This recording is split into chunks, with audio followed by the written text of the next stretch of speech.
So much has happened in the last 24 hours. Travis Scott has destroyed a Roman Colosseum, the Barbie movie has been banned in Kuwait and Lebanon, and Iggy Azalea is getting dragged for the letter that she wrote to the judge about Tory Lanez. So it seems like Travis Scott's concerts are always a disaster. His most recent one was in Rome at the ancient Circus Maximus stadium. This event resulted in around 60 people needing medical treatment. 32-year-old artist opened his Utopia tour to a crowd of around 60,000 fans, and things got out of control fast. A suspected pepper spray incident left dozens of people injured and about 60 in need of medical treatment. A 14-year-old was also hospitalized after falling from a 4-meter height. He tried to enter the Circus Maximus to watch the show by sneaking past security. What's more, the actual show caused an earthquake-like effect throughout the city. From about 10:30 p.m, a flood of the city's residents posted on social media, questioning whether or not there was an actual earthquake going on. A CNN reporter then confirmed that it was not caused by nature, but by the movement of tens of thousands of people jumping up and down to the music. Now, it's unlikely that Travis will ever be welcomed back into that stadium ever again. Alfonsino Russo, the director of the Colosseum Archaeological Park, has called for an end to the performances at the Circus Maximus. The ancient monument was built for chariot racing and entertainment during the days of the Roman Empire. The grassy oval arena has no seating, which means that audiences can only stand on the flat surface or sit on the outer edges. Rossi released a statement to the Italian news saying, "The Circus Maximus is a monument. It is not a stadium, not a concert hall. These mega rock concerts put it at risk, including the Palatine Hill nearby. Rock concerts should be held in stadiums so as not to endanger public safety. The Circus Maximus has become a popular concert venue in recent years. This summer there were a number of bands playing there like Imagine Dragons, Guns N' Roses, and Bruce Springsteen. But it seems like this latest show might have gone way over the edge. Travis Scott's Utopia concert was only announced on August 1st, and after his concert at the Pyramids of Giza in Egypt was cancelled because of complex production issues. Despite his history with large shows, the concert itself had no issue selling about 70,000 tickets within hours. Of course, this is not the first time that one of his performances has resulted in tragedy. Back in November of 2021, his concert at the Astroworld Festival led to a crowd rush which left 10 people dead and dozens injured. But mass injury is not the only thing that his concert has come with. While he was performing in Rome, Travis introduced a surprise guest, Kanye West. He then made a little speech about how much he means to him and praised his rap career. He said, "There is no Utopia without Kanye West. There is no Travis Scott without Kanye West. There is no Rome without Kanye West. Make some noise for Ye." Travis went on to describe Kanye as the only human being on the planet that has ever walked side by side with him through anything and everything. It was the first time that he had performed live since his mass cancellation after making a series of anti-Semitic comments. So that was definitely a controversial decision to have him there. And even worse is the fact that he was a surprise guest. His comments have obviously hurt his career considerably. Kanye was dropped by fashion brands like Adidas, Gap, and Balenciaga. Universal Music also parted ways with him, and he was banned on a number of social media platforms. The only one he's been welcomed back onto is Twitter. The company came under fire from multiple Jewish groups who argued against reinstating his account around 8 months after it was suspended. The Anti-Defamation League called the decision absolutely sickening, considering that his account was not only reinstated, but it was also given a gold verification checkmark, even though he's done nothing to make amends since making those harmful statements. He stayed pretty quiet over the last couple of months. Seems like he's mostly been focused on his private school Donda Academy, which has been facing a ton of issues recently. As of now, he's still not posted anything to Twitter, but he has over 30 million followers who will most likely be tuning into anything he does post, so it makes sense that people are concerned over his being there in the first place. Now, did you know the Barbie movie has gotten banned? Authorities in Lebanon moved to ban the movie from cinemas this week because they said that it promotes homosexuality and violates the nation's values. The culture minister explained that it contradicts the moral and religious values as well as the principles of Lebanon. He said that the movie also promotes what he calls sexual deviance and transsexuality, which is a term commonly used in the Mideast to refer to anyone in the queer community. There were also claims that the film poses an imminent danger to the nation and should be confronted, because it contradicts values of faith and morality by diminishing the importance of the family unit. The minister asked Lebanon's General Security Agency to take the necessary action to prevent the film's screening. This is the same agency that is traditionally responsible for censorship decisions in the country. The ban comes amid heightened anti-LGBTQ rhetoric by some politicians and government officials, who consider same-sex relations as a threat to the country. Interestingly enough, there was a time when Lebanon was considered one of the most socially liberal countries in the Middle East. It was the first Arab country to hold a gay pride week in 2017, and it's generally been seen as a haven for the LGBTQ community. But things have changed quite a lot in recent years. The government has been cracking down on LGBTQ events and urging citizens to cling to what they call family values. Part of this crackdown involves censorship of any media that is deemed to be against this, which is why the Barbie movie has fallen onto that list, no matter how subtle the messaging appears to be. And Lebanon is not the only country to do so. Kuwait has also decided to ban the movie, claiming that it carries ideas that encourage unacceptable behavior and a message that distorts the prevailing values of society. And this seems to be a part of a larger pattern of anti-LGBTQ sentiment across multiple countries in the Mideast. Just another example would be Iraq, where the state media regulator recently issued a ban of the words homosexuality and gender, requiring it to be replaced with the term sexual deviance. This censorship is in effect for all media outlets, including phone and internet companies too. There was no penalty set for breaking these rules, but it seems as though there might be a possible fine involved. The Barbie movie was also banned in Vietnam in early July, over a map depicting China's claim to the South China Sea. This has been a topic of contention for decades, since many other Southeast Asian nations have all made overlapping claims to a collection of islands in the sea. When news of the map made waves ahead of the film's release, Vietnam officials reacted with fury, and they cancelled screenings across the nation in protest. The head of Vietnam's Department of Cinema told the Washington Post that the decision was made because of an offensive scene referring to the picture of the 9-dash line. Lawmakers in the Philippines have also signaled disapproval of the map. In response, China dismissed the growing anger. When asked about the controversy during a press conference, their foreign ministry spokesperson said China's position on the South China Sea issue is clear and consistent. They also said that Vietnam should not link the South China Sea issue with normal cultural exchange. Aside from that, there's also been another kind of criticism of Barbie, and a lot of it boils down to its depiction of men, which has been called overly negative. Bill Maher slammed the film as man-hating and preachy, and criticized the scene specifically where Barbie confronts the Mattel Board of Executives, which is depicted as 12 men. Bill called this a zombie lie because the Mattel board actually has 7 men and 5 women on it in real life, although he failed to mention that the movie is not based on real life and is actually a satirical fantasy where plastic dolls come to life. But even with all that controversy going on, it's clear that Barbie is going to be one of the biggest grossing movies of the year. It already blew past box office expectations and hit $1 billion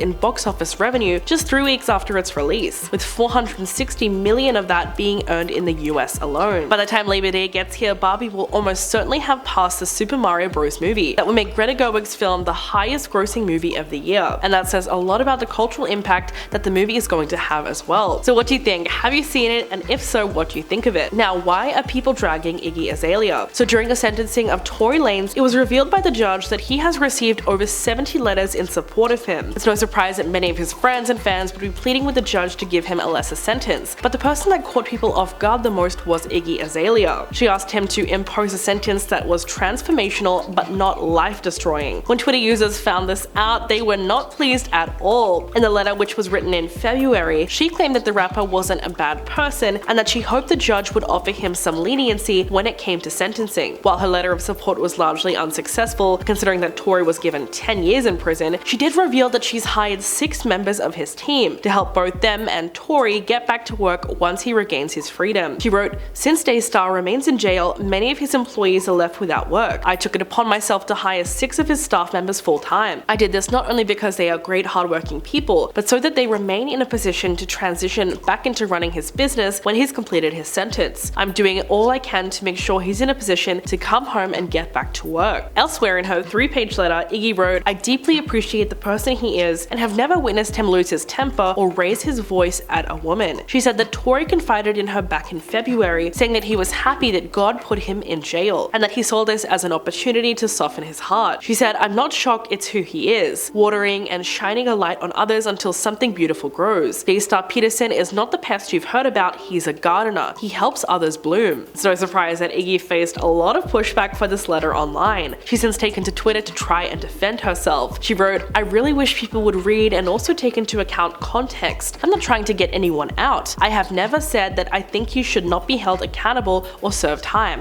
Ever. It's a letter about the sentencing he was going to be handed, and we all know that there was a minimum of 5 years. A light sentence here in the context is 5 years, not freedom. She insisted that she isn't on any particular side in the case and that she simply supports prison reform. She said, "For the record, number 1, I have not been in touch with Tory for months. I have no reason to be, but I do wish him well. Number 2, I don't support anyone. The whole thing is full of oddities. My letter never mentioned anything in regard to what happened that night. Number 3, I was told this was for a judge only, that it's being discussed in public. I never intended to publicly comment. Number 4, I'm not in support of throwing away anyone's life if we can give reasonable punishments that are rehabilitative instead. I support prison reform. Number 5, I was asked to write about my genuine experience and the type of punishment I think he deserves. I did. It's not really that interesting, but I understand why it's being sensationalized." But the backlash she's receiving now comes from her phrases in the letter, which make it clear that yes, she is in fact on Tory's side, as much as she denied it. Some people have attributed this to her music collaborations with him and working together over the past couple of years. Others have said it's because the two of them were actually dating at the time of the sentencing. This is also a possibility considering that last year they were spotted having dinner together in Miami over the summer. Iggy later gifted Tory an elaborate cake for his birthday, which he thanked her for on social media by calling her baby girl. That doesn't mean they were dating, but in this particular case, that's the way people are choosing to look at it. So what do you guys think about this latest story? Please let me know in the comments below, and I'll catch you in the next video.